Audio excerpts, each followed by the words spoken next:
Welcome to Crafting a Living. In today's show, I chat to Graeme Bird. Graeme has worked in corporate businesses most of his life. He's managed to exit out of one of the businesses quite successfully and raised a bit of money. And he tells us how he did that and how he and his partner, Andre, started Poison City Brewing. He tells us about his surfing hobby or lifestyle and how they plan to take Poison City global, I think. So let's welcome Graeme Bird. With me today is Graeme Bird. Welcome, Graeme. Thanks, Holger. Graeme is now one of the partners of Poison City Brewing, but he hasn't always been in brewing. So let's dig a little bit and get your story. We think it's all about surfing, but can you surf for a living? I wish I could, and I would if I could, I promise you. But I'm a passionate surfer, that's for sure. It's probably the thing that I most love.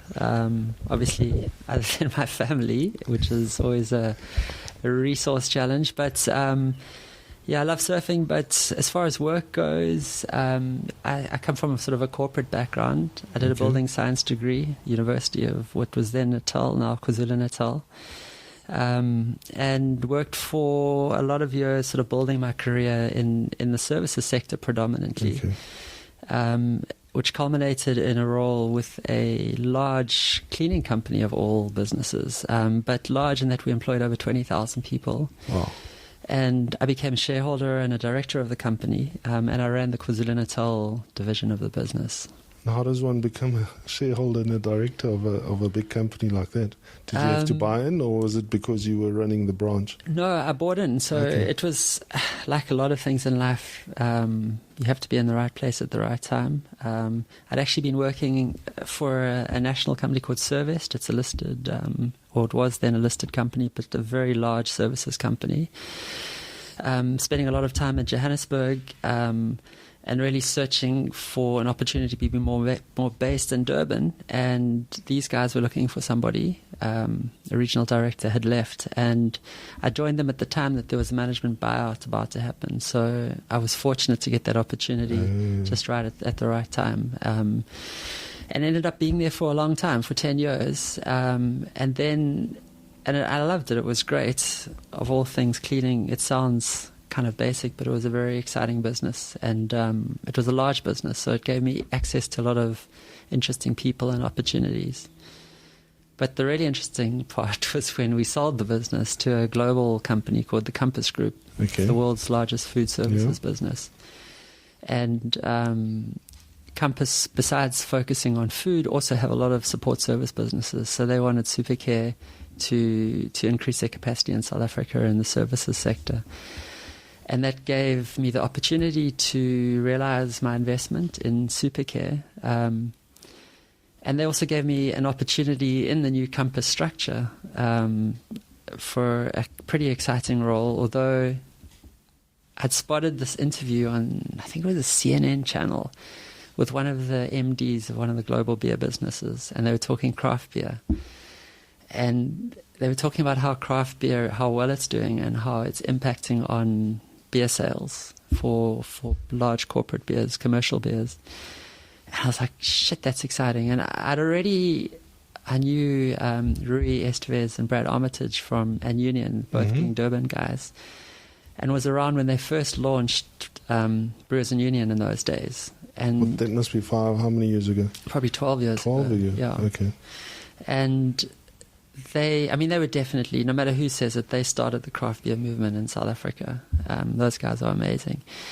And I remember I went to Society, which was a place in Florida Road, and Brad did a beer food pairing event. And it was the first time that I kind of recognized that beer can be seen as an exceptional product. Okay. And you saw this in terms of the Compass Group, or as so that was years before, but what Brad did is he made me realize that beer, and I like beer, but I love wine.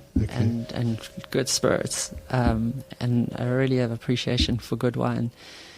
This is the first time I realized you could drink beer like you drink wine. You can actually choose a particular product that gives you a unique experience rather than just clap a six-pack while you watch the rugby.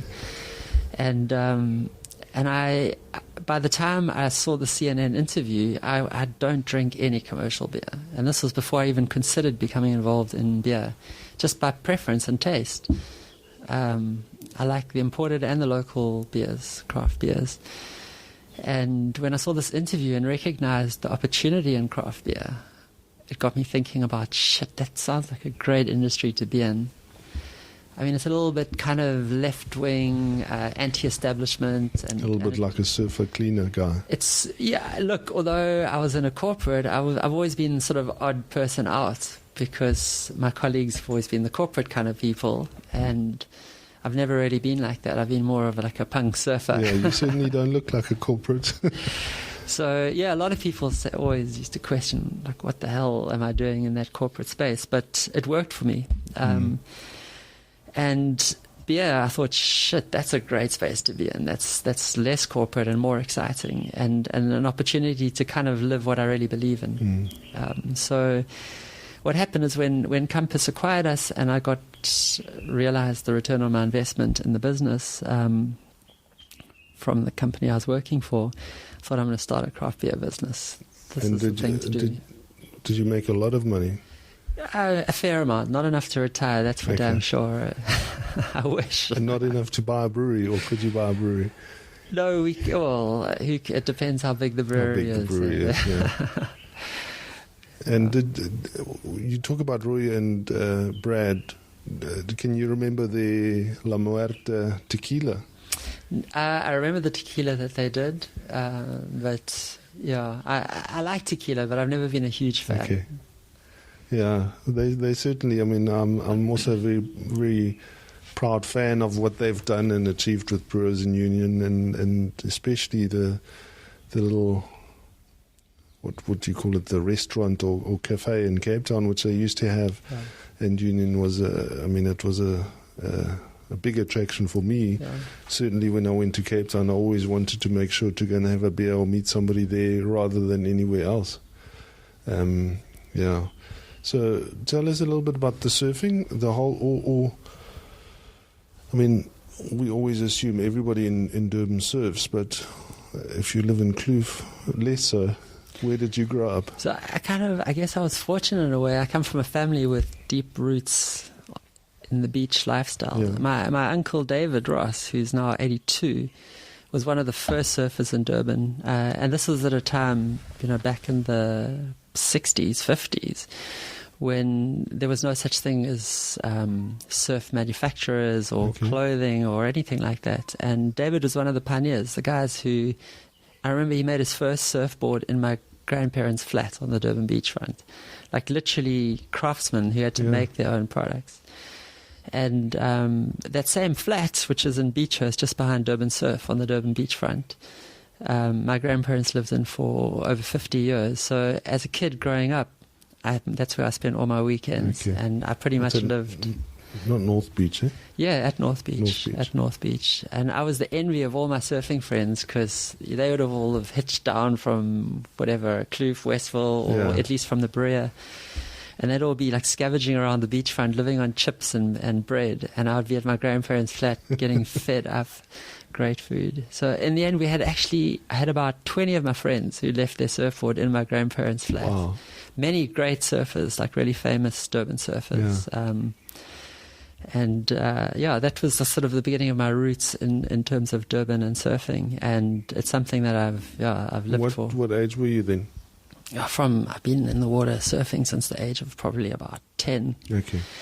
And subsequently traveled the world to all over the world, and still regularly. Like in less than a month's time, I'm going to Java, to the tip of Java, to a very remote place called Grudgigan Bay, or as surfers call it, G-Land, which is regarded as the best wave in the world.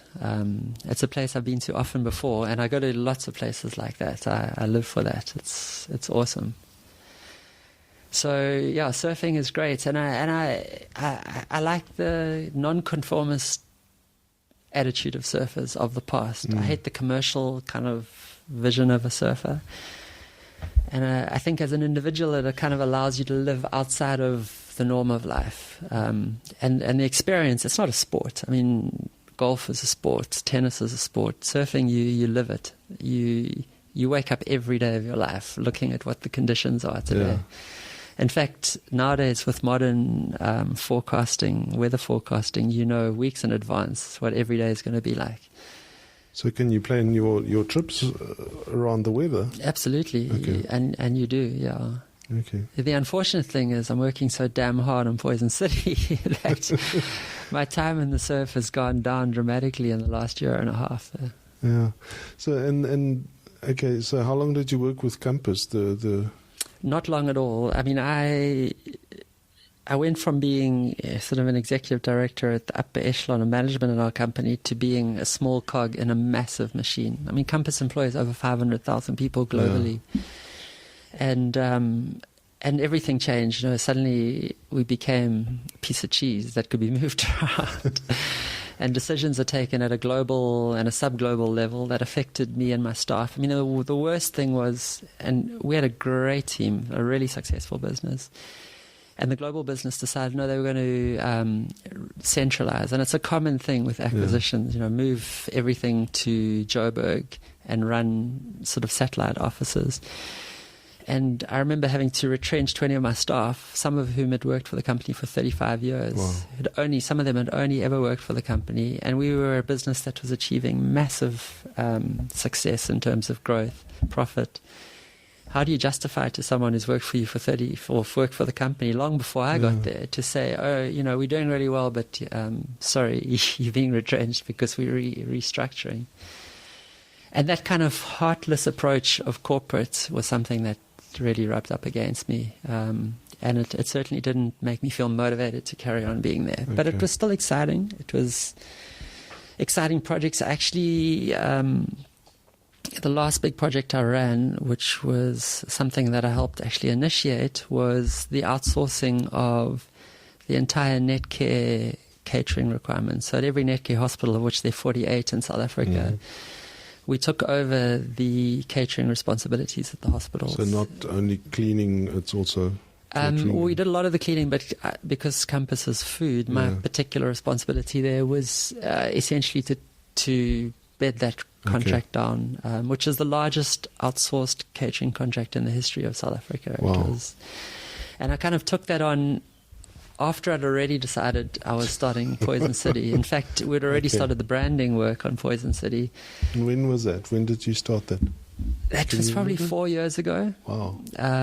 So long before we actually took the brand to market. Yeah. And did you have a partner right from the beginning? So, yeah, I drove it myself with the idea, and then I approached a good friend and restaurateur, Andre Schubert, famous for starting Cafe 99. Yeah. He was involved in the original Havana Grill with Martin Lombard, and later started Market Restaurants. He also owned the KZN Arts Cafe in Glenwood. And Andre and I go back a long time. We were at university together, and we travelled a lot together. Both of us. Where did you say you studied at Durban? We both studied at Durban, at university in Durban. Okay. And Andre is one of the most passionate people on the planet. And I saw that in him. And also, obviously, his passion for food and drink and beer, but also his contacts and knowledge of the hospitality space in KwaZulu-Natal. So for me, Andre was a great partner. And we started this thing together. Okay. So initially it was doing the sort of the development of the concept of the brand, and the key part of our brand is about the story. I think it's like we legitimately want to be the craft beer brand that represents Durban, and we think Durban is a place we live in. You live in Durban, Holger. You've also worked outside of Durban, and yet we keep coming back to Durban because Durban's got something special about it. And There's a funny story. A friend of mine who's he's actually a philosophy professor at the University of California, but also happens to be a writer. He's written a couple of bestseller books. And I asked him, we went on a research tour to the States to check out the craft beer industry, and we stayed with him he lives near Newport Beach. And I said to him, we want to, this is the story, we want to create a brand representative of Durban. And he wrote this little piece about Durban. And he visits me often because he's a passionate surfer as well. And he said, amongst the iconic South African cities, Durban is the ugly sister, less beautiful than Cape Town and poorer than Johannesburg. But this edgy industrial city near the beach and by the country is in her own way beautiful. Amongst the sisters, she's the keeper. And that's kind of what, as Durbanites, we know, because we live here. We realize the lifestyle, and we realize that we don't have to be the most aesthetically beautiful city, nor the city with the most money, to really love it. And I think those characters of Durban actually create a brilliant kind of representation of a lifestyle. Yeah. And I thought Poison City is what a lot of people call Durban, because, like it or not, the most famous thing about Durban in the world is Durban Poison. Not the surf. The surf comes close because Durban's had a massive history in surfing. In terms of the global growth of surfing, Durban's played a very important part, including Shaun Thompson, who was one of the first world champions coming from Durban, and many other great surfers coming from Durban, like Grant Twiggy Baker, the world big wave champion, who's actually one of our ambassadors, and Geordie Smith now, who's from Durban, and he's currently the second highest ranked surfer in the world. So Durban has a lot of history in surfing as well. And those are the two things that make Durban globally famous. And we thought... Not the fact that it's got the biggest harbour in Africa, or... No, you ask someone in New Zealand or in Belgium or whatever, have you heard of Durban? They won't know of Durban because of the harbour. They'll know of Durban if they've heard of Durban Poison. And if it's in Australia, it won't be because of the harbour. It'll be because of surfing, or in America. So, yeah, I mean... Obviously, the harbour is a big part of why Durban is here, but from a global perspective, I think, those two aspects of Durban are things, and they're things that we think are really cool parts of Durban. So we built the brand around that sort of thinking, and then coming back to what I said about the ugly sister and why we love Durban, I think that people in Durban, because they don't have the opportunity to make as much money. They don't have the commercial kind of pressures. They can afford to be a bit more authentic. And I think what we saw is the opportunity to create a brand that has that authenticity, that kind of talks to the character of the city. And we think the character of those cities with that, edgy representation to Durban Poison and surfing, which is also a counterculture, created a great position for our brand. And ultimately, we want a brand that makes Durban proud, that people of Durban love and support, and we want to actually take it out of Durban. We want this brand to be a national brand. And yes, this sounds kind of ambitious at this stage. We've only been on the market for a year and a half, but we've got global aspirations. We think that our brand and our beer has got something that's got the opportunity to potentially have a success outside of South Africa. Yeah, if we think of other Durban brands, and maybe you're closer to the industry, like Mr. Price, for example, or the whole infrastructure around Mr. Price. I mean, somebody once said to me that Mr. Price has made more millionaires in Durban than anything else, and I think that's. But it's also a little subculture of Durban, isn't it? Yeah, look, there. How many of your friends supply Mr. Price? I know a lot of friends that have done well out of relationships with Mr. Price. I mean, Toyota is even bigger. I was a supplier in my previous life to Toyota. And Toyota have a national conference every year for all their service providers. Yeah. And there are literally hundreds of businesses that have done well just out of that single brand in Durban. Yeah. And let's think of anything else. I mean, I'm thinking the Sharks, for example. I mean, that's quite a Durban, quite a strong brand, and I think everywhere in Joburg, there's wherever you drive, there's a car with a shark sticker, isn't it? More shark supporters in Joburg than in. Well, maybe not now. The Lions are doing really well. The Lions are doing well, yeah. Yeah. No, you can see. I mean, that's a good example. Is the Shark Supporter Club of how this kind of passion for Durban extends beyond Durban itself. Yeah. And you or Andre once said to me that when you were young and traveling, people knew South Africa for Durban Poison, and it's changed a little bit. I mean, now they know us, they think of us as the place where Mandela comes from. But you want to change that, right? Well, South Africa is the place where Mandela comes from. The closest Durban link is he is arrested outside of Durban or in the Midlands. But no, I mean, Durban Poison is directly from Durban. It was funny. I was at a shareholders meeting the other day talking about it, and I said everyone knows Durban, and one of our funders said, "Yeah, what? I didn't know that." It's obviously the people you mix with, Graeme. Yeah, it is. For me, it was also. I mean, it's always been something, but it's never the culture has never been so strong, or I've never been so aware of it. Oh.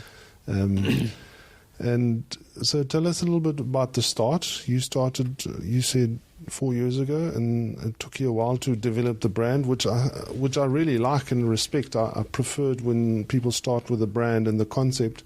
I often see brewers that make beer, and then once the beer is ready and in bottles, they phone me and they say, "Okay, how do I do this now? What do I do next?"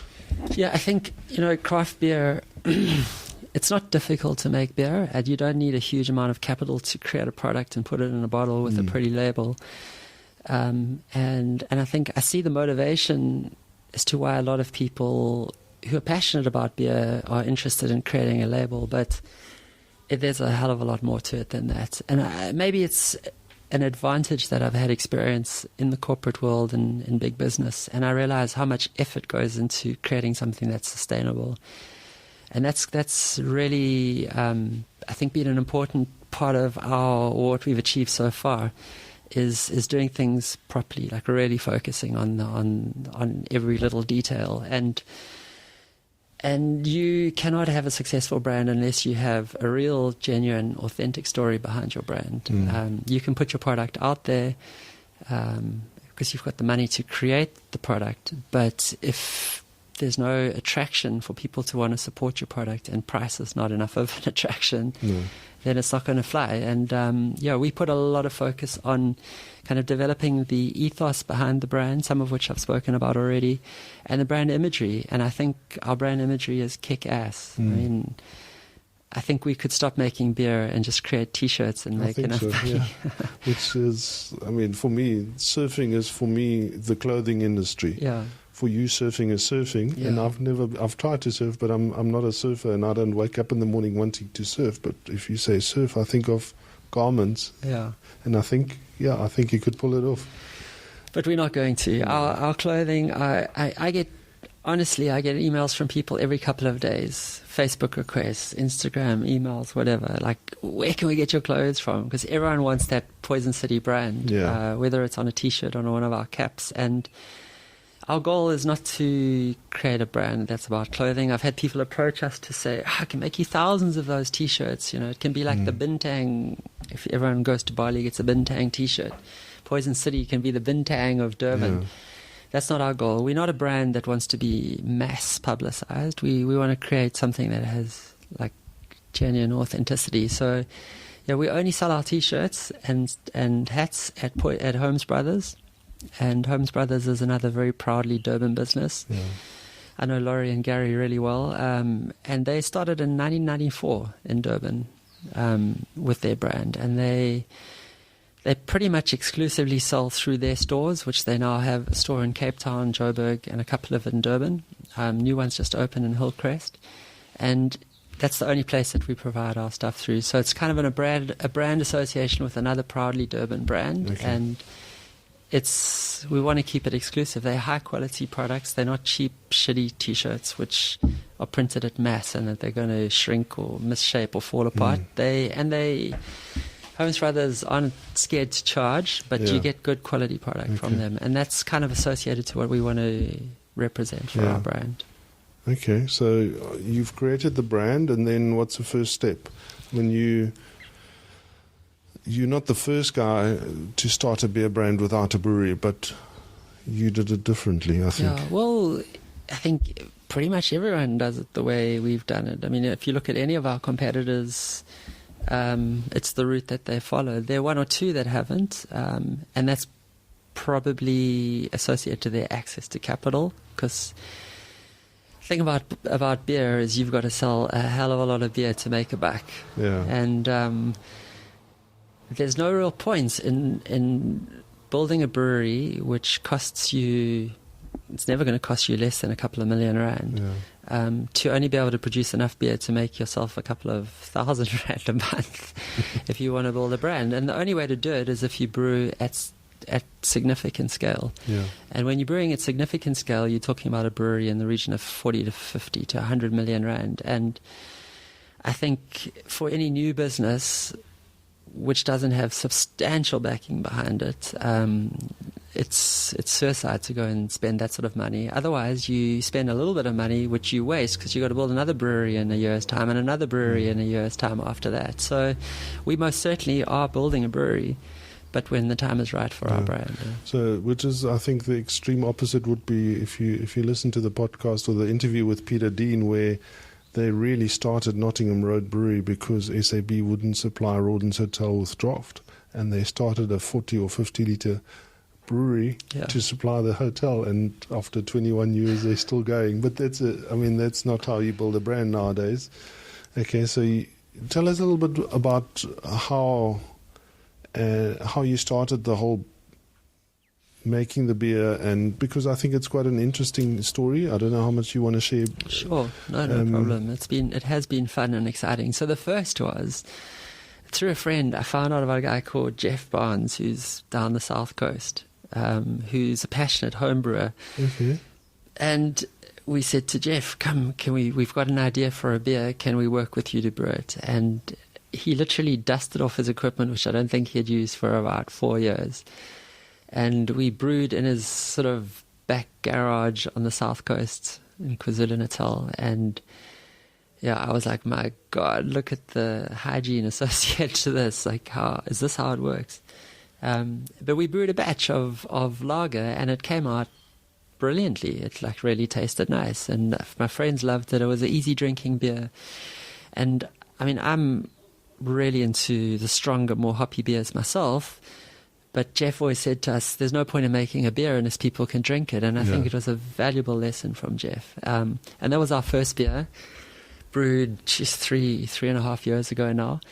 But it gave us the motivation to realize we can make a beer that people can drink. And then we've got a good, close relationship with Shaun Roberts and Paul Tenwenboer from That Brewing Company. Andre, in fact, employed Shaun as a waiter at the beginning of his kind of hospitality career, and later sold Cafe 99 to Shaun. So they have a very long relationship. And Paul, who Shaun teamed up with to create That Brewing, had created their own brewery in what is now S43. Yeah.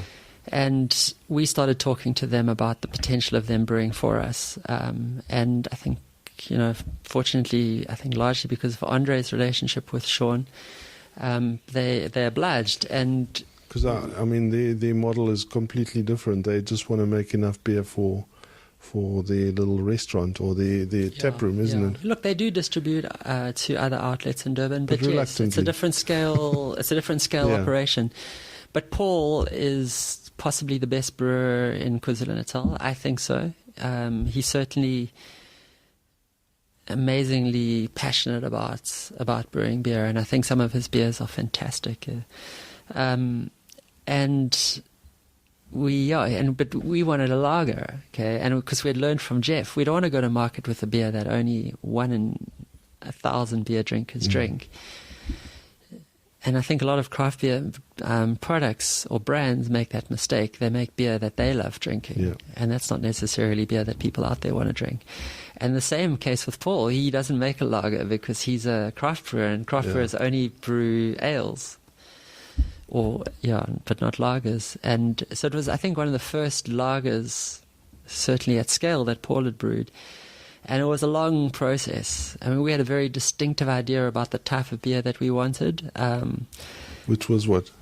It's a German-style lager. Mm-hmm. We wanted a beer that had something unique to it, because if it's going to be a lager and it's a craft lager, it's got to be different to a commercial lager. It can't taste like Heineken. Can't taste like Castle Light. And I think we've hit it right with Paul in that we made a beer that's a lager, but it's unique. It's got something different about it. And it's not for everyone's taste, and that's fine, and that's the way it should be. But it certainly is for enough people's tastes.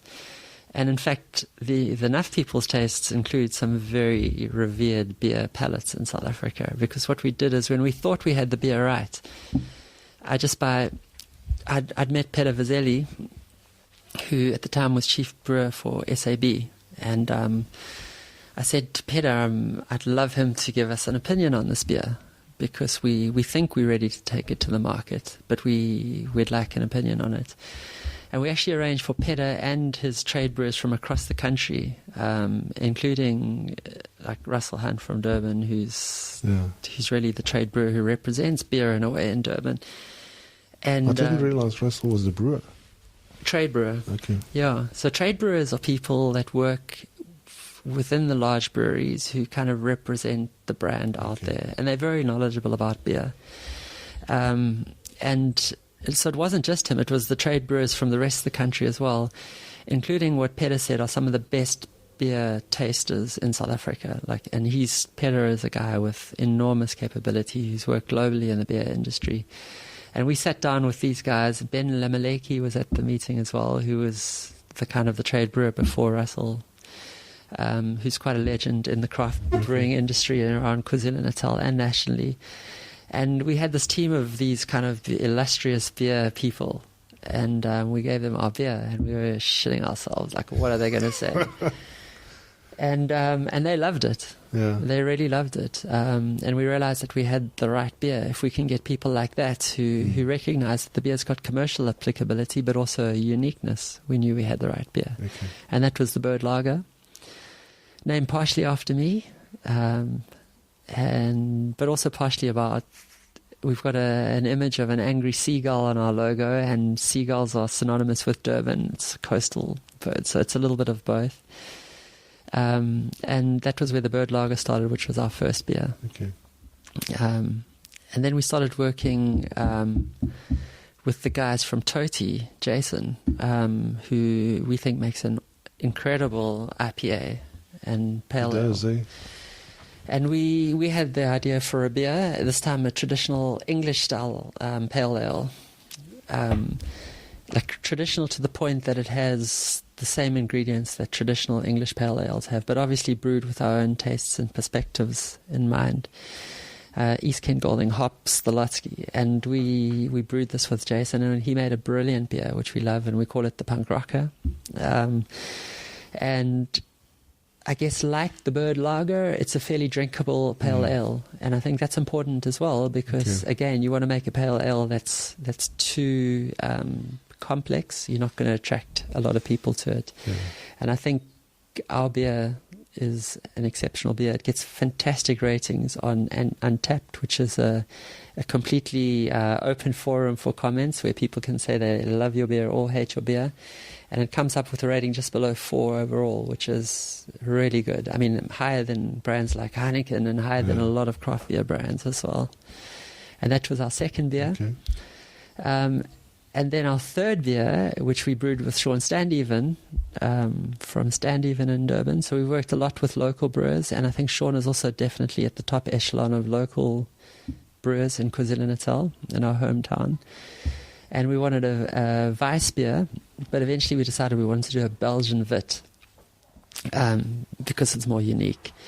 And we brewed a Belgian Wit, which we call the Kiff, which is, we've only done it at very small scale, so we haven't really taken it to market properly. We did a few bottles. We'll be doing more in the future. And then the last beer we did, which is the most exciting of all of them. You just launching now? Just launched it. It's called the Other Bird. It's got a great label. I hope you've seen it. I have seen Andre's hand on it. Exactly. And so it's Andre's hand flipping the bird. Yeah. And it's an interesting concept. So the beer itself is brewed by Peter's dad, Ladislav Vesely. Okay. And Ladislav is based in Prague. He's only ever brewed in small craft breweries in Prague. He brewed in a brewery that was 400 years old. And he's a guy that has got a lot of credibility. In 2016, he won the Czech Craft Beer Awards, top brewer, and he's done that before. So he's at the top echelon of international craft brewers. But he's never brewed at massive scale, only in that scale. Does he own his own brands, or does he work? Yeah, he does in Prague. He did work for another small brewery, but he's now got his own brand in Prague. And we always had earmarked Dark Lager as our fourth beer. And Czech Dark Lager is a really famous style of Dark Lager, and we somehow convinced Ladislav to brew for us. And we actually brewed it in Prague. And then he would send samples to us, and we would taste it in South Africa and feed back to him. And we finalized the brew cross country like that. And we finally came out with what we call the Other Bird, which is basically saying we think it's one of the best craft beers in South Africa, and you've got to taste it to give your own opinion. Lucy Cornet's just rated it 4 out of 5. I saw that, yeah. I think she was unfair to us. She said, and the one thing that definitely affected her rating was she said that it didn't give her a good head. And I've never poured that beer without it giving a good, creamy, beige head. And I don't know why the beer she poured didn't. But look, Lucy's great, and we're really appreciative of her support. And 4 out of 5 is still a damn good rating. But we think it's more of a 5 out of 5 ourselves. It is an exceptional beer made by an exceptional brewer, and it tastes brilliant. And it's got edgy logo, edgy labeling. And basically what it's saying is that screw you if you don't take beer seriously, because this is a beer that deserves to be taken seriously. And as Lucy said in her recent review, which was a few days ago, that she sees this as becoming one of the top selling beers in South Africa. Because it's a beer that's, the thing about a dark lager as opposed to styles of ale is that a lager is always more drinkable than an ale. But a dark lager is far more complex than a typical lager. So it allows itself to be interesting to people that are interested in complex, interesting ales, and yet still drink a lager. And you can drink more of it because it's a lager and it's more drinkable than an ale. So you can easily drink 6 of those if you're a proper beer drinker, like you like drinking a lot of beer, as opposed to if you're trying to drink a strong IPA like the Devil's Peak IPA Blockhouse, which is a brilliant beer. You'd struggle to put more of 2 of those down. Yeah. But with our lager, our other beer, the Other Bird, I think anyone can drink. If they're a beer drinker, they can knock back 6 to 8 of those, and they'll still be going strong. They'll be fine. So the interesting thing is you mentioned the Blockhouse. Now, for me, Devil's Peak is known for the Blockhouse, and they make great lagers, but everybody knows the Blockhouse, and that's, like you say, is a beer that isn't consumed at big volumes. It can be a problem for a brewery. Yeah, so from the beginning, instead of making these complex award-winning beers, we want to make great beers that everyone can drink. So you sounded a little bit like Rich Dad. You know what he says? He says, I don't want to sell award-winning books, I want to sell best-selling books. Look, we do have the super complex beer. We want to do an Imperial Pale Ale next.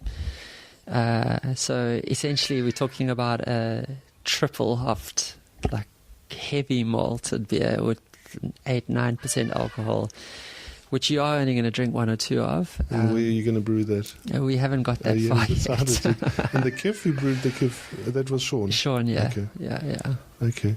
And tell us a little bit about the journey of raising capital and taking on partners in your business. I think that's very interesting, and obviously your experience as in the corporate world helped you with that, Is there a story to that? Sure. No, I mean, look, although I had capital to invest in the brand myself, you look at brands like Jack Black, CBC, Darling, Devil's Peak. They're big brands with a lot of capital behind them. All now have invested into breweries in the region of 40 million rand or thereabouts upwards, and that's a hell of a lot of money. And although I managed to secure some returns out of when we sold our business, not enough to go and build a brewery of that scale and take that degree of risk on a capital expenditure. So from the beginning I realized if we're going to go at scale, which we want to, the only way we're going to do it is to raise capital.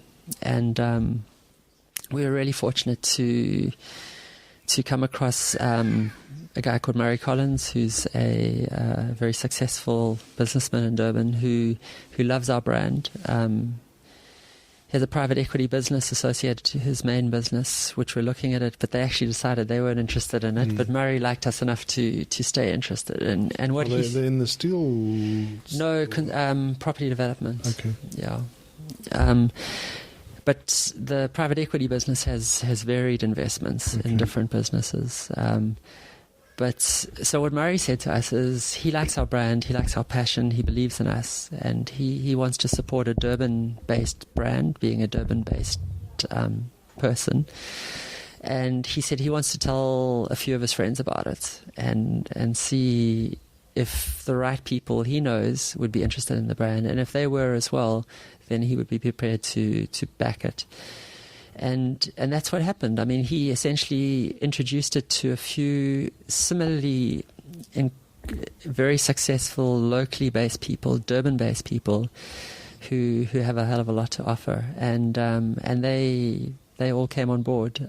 So we've got a group of funders now who basically represent. We have 2 CEOs of listed companies on the Johannesburg Stock Exchange. We've got a bank behind us. We've got a guy who is one of the directors of Braid Capital, which is one of the biggest listed private equity businesses in South Africa.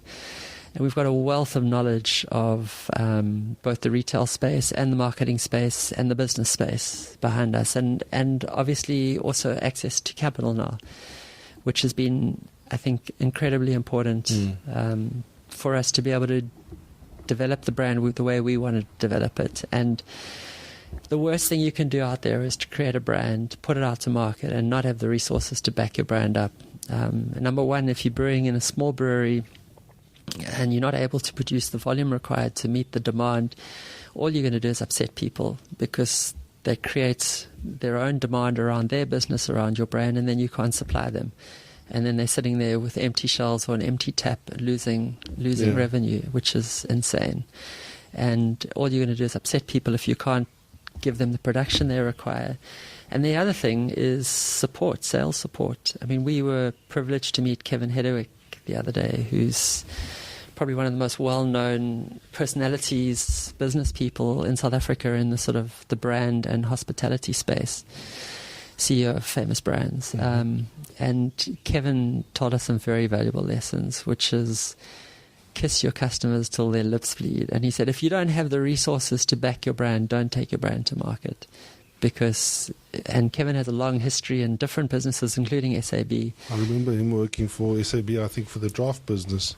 And he explained, I think it was how Peroni was taken to market and how it didn't have enough support and how damaging that was for the brand.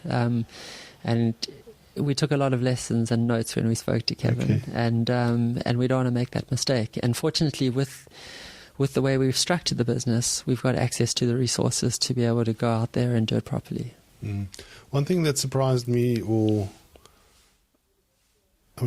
by nature, I'm a networker and I talk to a lot of people, and I think I know a lot of people. When I first met you, I got the impression that you'd been to more breweries than I'd been to, and that you knew more people than I did, which, you just got on your horse and went to visit people. You weren't embarrassed to ask. No, and there's a great, look, it's competitive in the local industry, but there's some great people out there. I mean, people like Kevin Wood from Darling, like a really sincere, nice man, and Yeah, obviously we knew Rui and Brad, and that was a great intro to them. But Ross McCulloch from Jack Black was similarly receptive and open. The guys from Devil's Peak, everybody. We've had a lot of interaction with Grand Rushmere from Striped Horse. Yeah. Good people who are open to discussing the craft beer sector. Yeah. Yes, obviously everybody has their own objectives in terms of growing and being successful in their own brand. But certainly seems like a great space to be in. Yeah, I mean, you mentioned Grand Rushmere. I mean, he also backs or sponsors some surfing events. Is that the big competition?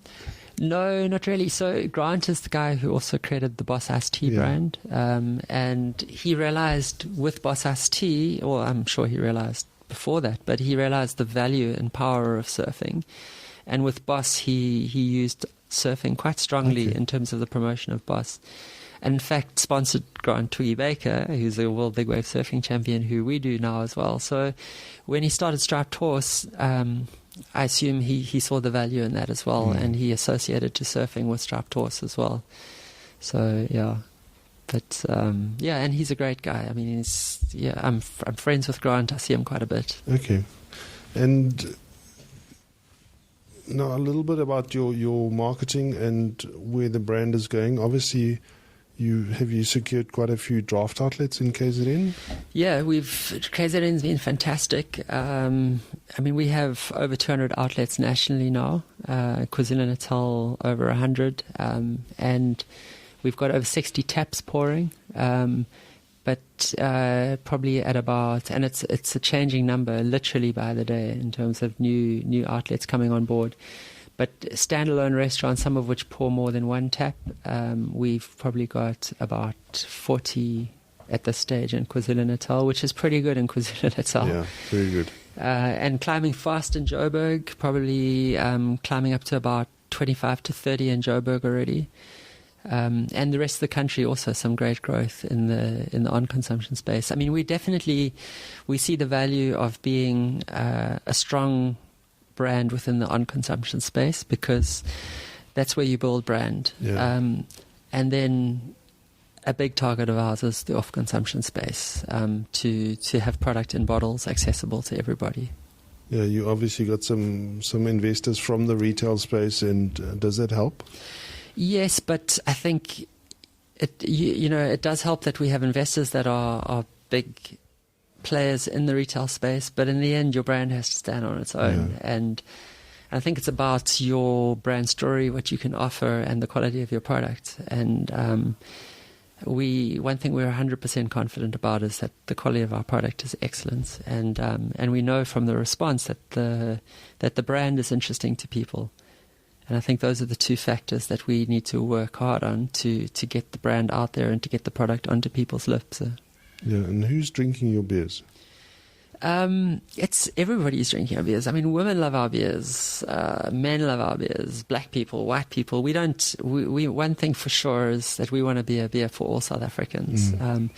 And craft beer, yes, it does play in the upper LSM group specifically, but it's certainly, I think it's important to position a brand in South Africa that it appeals to the broad spectrum of customs and cultures. You don't really want to be only interested. You don't want to have the hipster crew only drinking your beer, because that represents such a small part of the consumer group out there. For me, I mean, personally, I find it, I mean, if I'm going to drink a lager, I might as well drink a mainstream lager, because the price difference is so big. But then when you're sitting in a pub and there's an opportunity to drink a nice lager, you're always tempted to do that. Do you find that as well? I don't know. The Bird Lager, it sells a lot of volume in bottle stores. Okay. So, in no disrespect to the major brands out there, but I honestly have not drunk a commercial beer for 8 years. And if I'm at an event somewhere and there's only commercial beer, lager, I'll drink wine or spirits instead. I can't drink it. Whereas our beer and other lagers, craft lagers on the market, I can drink them. And what would you, I mean... There's a richness to craft beer that you don't get in commercial beer. So commercial beer, it can be award-winning, it can be fantastic beer, but it's thin compared to craft beer. It is, and maybe it's the malt content. Yeah.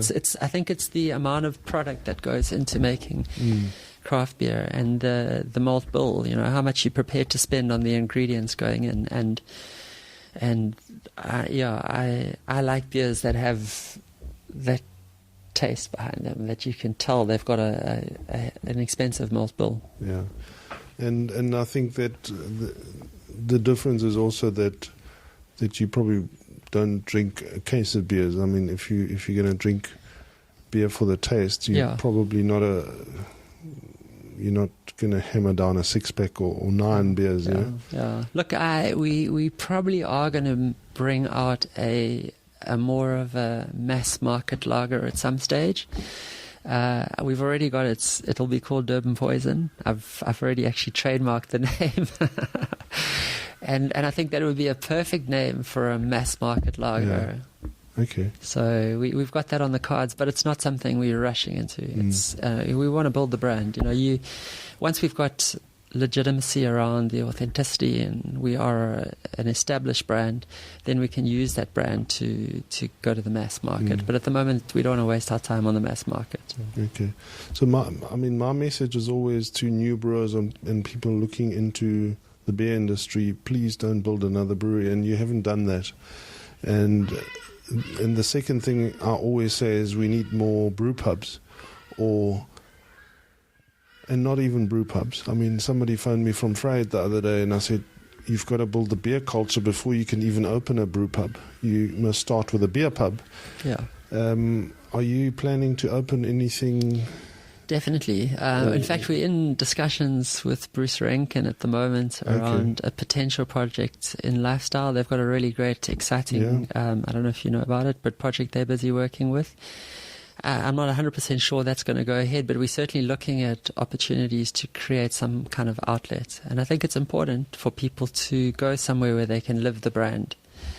I think that's a wonderful idea. I mean, I've been not talking to Bruce himself, but to his team, and I've been thinking, which brand actually belongs into that centre, because I think it's it'll be a really exciting project to have something like that in the lifestyle centre. I mean, I can remember clearly flying down to Cape Town, and the first stop was always aiming at the Paulana and the waterfront. And when that disappeared for me, Mitchell's couldn't. It didn't quite give me the same feeling as the Paulana on the waterfront. Maybe it's my German heritage, but but I certainly think that something like that would do well for KZN. Yeah. Oh, we had the perfect site. We were going for it. We actually put an offer for the building. I don't know if you might have recognized it, but on the Umgeni River, there's a building. It was called Dali's, which was an old building Up that on the made hill. and for ages there've been different businesses there. Stealth Canoes was there. Wasn't Thule was there. And we wanted that building, and we put an offer in for that building, and we're going to turn that building into the kick-ass destination brewery. But unfortunately, we never managed to get it. I think a church bought it, of all people, in the end. And it's a brilliant, brilliant site. We're going to collaborate with 031 Distillery there for them to build. We're going to split it between ourselves and them, and Dean Jane, the architect, who did the Line Match Factory. Okay. So we had a great team, and we were ready. But unfortunately, the owner wanted more than our funders were prepared to pay for it, and legitimately, they know the business. Yeah. So it didn't happen, but we are looking. Yeah, and I mean, just in terms of the beer culture in Durban, I think everybody thinks we're way behind. We're not. I mean, we've got some wonderful beer destinations. Robson's on Point is I think is doing a good thing for beer in Durban. That Brewing Company at S43. Absolutely. And Toti, those guys. Toti is lovely. I mean, if anybody is in Durban, you must visit Toti Brewery, and they're on the Alova River there. Yeah, it's a great site. It's a good family kind of space. But of course, Nottingham and Peter and his team, hats off to them. They've been around the longest, and they've got a great operation there. And I think the more, Peter always says, we must get more breweries into the Midlands. I think we need more brew pubs and more destinations with beer in KZN. And I mean, I'm so envious of Pretoria. I think at the moment Pretoria is really rocking. Pretoria East, they've got the Belgian Triple, which specialises in those Belgian ales and imports all those lovely. I mean, obviously the V&A with what is it called? The Belgian restaurant on the V&A. I mean, they also bring in those. They bring in lovely beers, but they make their own beer now as well. They do, yes. So, is there anything that you know of that's happening besides Republic opening up in Hillcrest? No. I mean, there's places like the Shed in Salt Rock, which have been fantastically successful. So I think that there's a growth of places that people, especially places like the Shed, obviously Republic, and they're opening their new place. Dropkick Murphys have got a great beer culture. S43, places like Unity. Yeah. So there are enough, and Robson's. There are enough places that are developing a sort of a destination for people that want to go and drink a good beer. And I think more will come. Interestingly, we're busy doing an event in Cape Town with Banana Jam, Greg Casey, which was one of the first sort of Cape Town draft beer outlets, and they have, with multiple taps. I'm not talking about places that have one or two taps. And Greg says it's changed because in the early days, when you were one of the first places, you were really popular. A lot of people have started places, so it's created a bit of a challenge because now in Cape Town, there are quite a few places that have multiple taps that are real beer destination places. And what someone like Greg's done is he's moving more to brewing his own beer, Afro-Caribbean, which is understandably a smart move. But he still does have guest taps, and we're on there at the moment. So I expect that it moves in that kind of cycle. What I don't really like is, and obviously they're free to do it, but outlets that start creating house brands. Yeah. And they create a brand which they sell through their own restaurant, which is contract brewed through someone else. And personally, I don't really see the sense of it because I know how hard it is to build a brand. Yeah. And I don't see the point of creating a house brand which you only really sell in your outlet. If you do want to take it to other outlets, you've got to put the investment of time and energy to create a brand, and that is a massive amount of time and energy. And 99% of people that create a house brand to sell through their own outlet are not going to do that. So why do it? Why create a brand unless you want that brand to be a brand that you take to market? Other than, I've seen that at Mozambique, for example. Have you seen that? No. Mozambique's created their own kind of brand, and I think the culture of Mozambique has always been drinking Dogem or Laurentina, and now they've come up with some concept beer, and I guess they could resell that as a Mozambican. Maybe not. Yeah, look, maybe it's exciting to own your own brand. You control the sales of it through your own outlet, but if you contract brewing, you're not making massive profit out of it. Okay. So you're only really going to make money out of it if you take that brand to market. And then you need to decide: am I going to focus on my outlet, or am I going to focus on the beer? Brand, And the one thing that we're very clear about is we're 100% focused on craft beer. We're not going to make G&Ts or any other derivatives of beer, or no John Deere's or and we look at competitors who create multiple products, and we smile because we know they're not focused enough. And I think the only way to achieve success in this competitive world is to be acutely focused. And I mean, if I look at the success of Jack Black, and I suppose people like Mikela in Denmark, who don't own breweries. I mean, Jack Black obviously now owns a brewery, and I think it came with a lot of stress for us. I mean, I certainly know from my background when I started Bavaria in KZN, I always said I was more successful in KZN because I didn't own a brewery, and in Joburg where they had a brewery and they had those wonderful facilities of a tasting room, and I mean the whole experience of visiting a brewery and doing a tour and then afterwards eating Weisswurst and having a thing. I mean, it's a wonderful experience, but it's such a big, huge liability to own a brewery. And I mean, obviously you agree with me, but you still need a brewery to own a brand or not? No. Like I said to you, we are building a brewery, but we don't want to build a brewery until we can build a brewery at the scale that we need. What we don't want to do is build a brewery at the scale we're aiming at, which is a huge investment at this stage, which is disproportionate to where we are as a business. And what we don't want to do is build a small brewery now, which we just have to keep rebuilding. So we'd rather focus our resources in the right place. So we definitely are going to build a brewery. But that'll be a scale brewery when we're at scale. Okay. And what is you said you're launching. What are you launching? What have you got planned for us? Or is there any surprises that you can the next beer will be the Imperial Pale Ale. Okay. We're going to call it the Wedge. It's got a bit of a surfing association because Andre, it's kind of gone now, but the Wedge was a surf spot in line with the old, what they call the West Street Groin in Durban. So it's got a famous sort of history of localism amongst the surf community in Durban.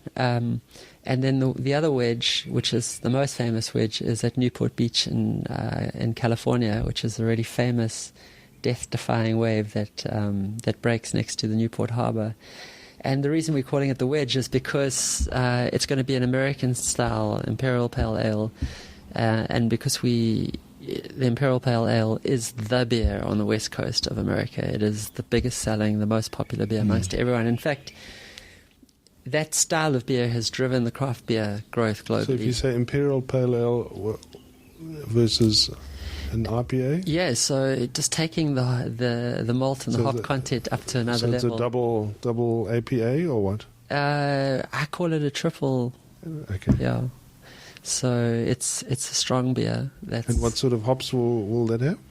Or what are you playing with? I don't know. I'm not sure at this stage. Yeah. It's not. We haven't even started playing with the beer, making the beer. But look, I'm drinking a lot of different beers at the moment, trying to get our taste around it. But yeah, I don't want to give away too much. Sure. We want our beers to be unique in their own little space. If you look at our different beers, they're all quite traditional beers. So the Bird Lager is a traditional German-style lager. Yeah. The Punk Rocker is a traditional English pale ale. The Kiff is a traditional Belgian Wit, and the other Bird is traditional Czech-style lager, Czech Dark Lager. So we try to make unique beers, but they also have a history. Okay. And our next beer, which will be more a new age beer, the Imperial Pale Ale, American West Coast style beer, is not as traditional, but it's traditional in the sense of craft beer because that is the mainstream craft beer in the world.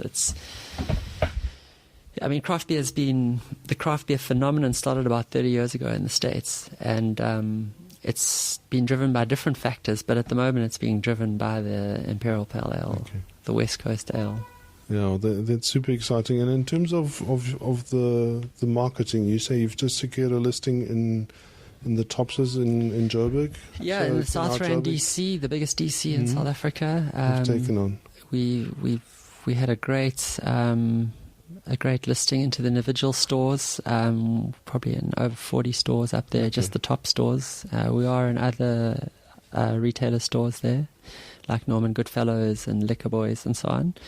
In Durban, also through a lot of independent retailers and some of the smaller groups, but also a lot of tops. And we're actually about to move into the Eastern Cape region as well through the SPAR or the Tops DC. Okay, and the Western Cape? The Western Cape is it's kind of a vanity market to an extent in a South African context, and it's because that's where the craft beer, although Rui and Brad were from Durban, they started a lot of people see Brewers and Union as a Cape Town brand, and there are a lot of great locally born brands that have grown out of Cape Town, and obviously that's where their hometown is, and they have a strong base there. So it's the most difficult market to compete in South Africa, understandably. It's hard to go in as a brand from outside of Cape Town to say, put us on, because they've got a choice of a lot of really strong local beers. And a lot of our craft is local. I agree, 100%. So in that respect, we want to be part of the Cape Town craft beer scene, but we're realistic about that objective, and we're focusing rather on sort of key places to establish the brand. And we have aspirations of being a national brand, but we're focusing on our home knitting in Durban. We really want to be the main craft beer in Durban, and I think Joburg's a massive opportunity because the playing field's a little bit more level there. Okay. There's some great new brands that have come out, brewed in Johannesburg, and there have been some that have been around there for a while. But as far as brands that have got the attraction of the mass craft market, it's predominantly Cape Town beers there. So for us to compete there, at least we're competing against brands that are also coming from outside of Johannesburg. So that's why Johannesburg's an exciting market for us. Yeah, and then here you say you've secured a good listing with famous brands. Yeah, they've really liked our brand, and on the ethos of having a local craft beer in their outlets. They've been fantastically supportive of giving us that opportunity. So we're in a lot of the famous brand stores in Durban. In the Umhlanga village, places like 14th and Chartwell, Catch, they're just opening a new Mythos over there, and they've got a couple of other restaurants planned as well. So it's giving us a great footprint. And you live in Umhloti now? Is there anything in Umhloti? Yeah, of course. It's my hometown. Everyone in Umhloti has our beer. Great place to go is Sandbar.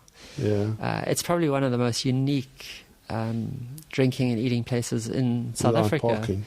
It's nearly like Camp Spo. Yeah, parking, but there's a great car guard there who always makes a plan. The thing is, when you're sitting at Sandbar, how many places in South Africa, in the world, can you sit in where the ocean is about 20 meters away from you? It's very unique like that. The whole of Umhloti offers that, whether it's Belpunto or Mundavida or wherever, Bush Tavern, you're right on the beach. And the rest of South Africa, that's a rare thing. So. And I, of course, lived in Umhloti before I moved to Kloof. Yes, I remember seeing you there one day. I moved there about 4 or 5 years ago now. Okay. I'm Durban born and bred, lived on the Brewer pretty much my whole life. But moved there 4 or 5 years ago, and it's an unbeatable lifestyle. I mean, really, it really is an unbeatable lifestyle. So, there you have it. Should we end it off there?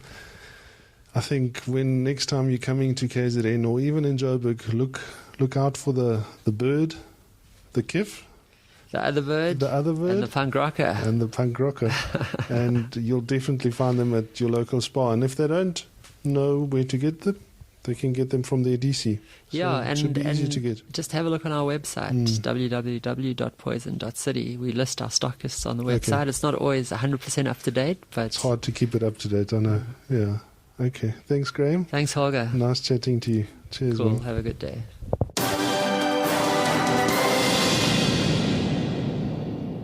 Thank you, Graeme. There's some wonderful lessons in that interview. One of them keeps repeating itself, and that is surround yourself with good people. Find those people that compliment you, whether it's a co-founder or staff or investors. Look for people that can help you with what you're planning to do. If you have a vision, get people onto your team, get people to help you. And I just want to invite you again, if you are a brewer, if you're a distiller, if you're a brand owner and you need help with sales, feel free to give me a call, send me a message, and I'm sure I can help you. I look forward to seeing you in the trade.